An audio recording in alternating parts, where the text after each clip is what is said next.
এখন দেখে নিন যে ব্যাংক অ্যাকাউন্ট কিভাবে ভ্যালিডেশন করবে। তো প্রথমেই লগ ইন করে নেবেন। লগ ইন করে নেওয়ার পরে ব্যাংক অ্যাকাউন্ট যেখানে আছে সেখানেতে আপডেট দেবেন। আমার এখানে ব্যাংক অ্যাকাউন্টটা অ্যাড করাই নেই, আমি এখানে ব্যাংক অ্যাকাউন্টটা অ্যাড করব। Add bank account. ব্যাংক অ্যাকাউন্টের ডিটেলসটা এখানে দিয়ে দেবেন।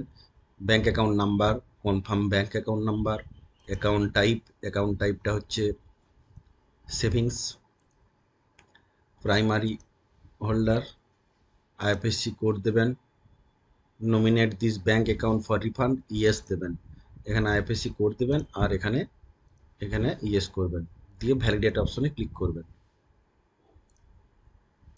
ব্যাস, আমি এবার ভ্যালিডেটে ক্লিক করছি।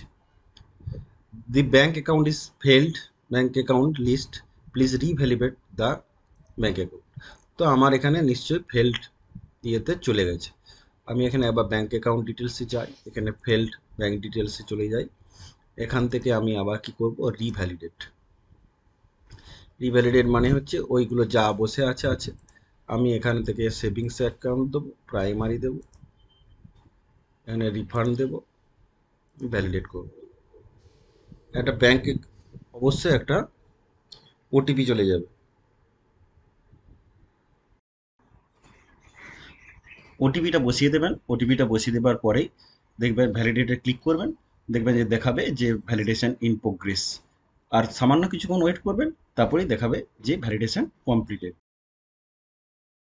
আমার এখানে চলে এলো যে ব্যাংক অ্যাকাউন্ট ভ্যালিডেটেড। ব্যাস, আর কোনো কাজ নেই। এইভাবে কিন্তু আপনারা ব্যাংক অ্যাকাউন্টকে ভ্যালিডেট করতে পারেন। যদি আপনাদের সমস্যা হয়ে থাকে তাহলে অবশ্যই ফেল ভ্যালিডেশন থেকে আপনারা ডিলিট করবেন একবার।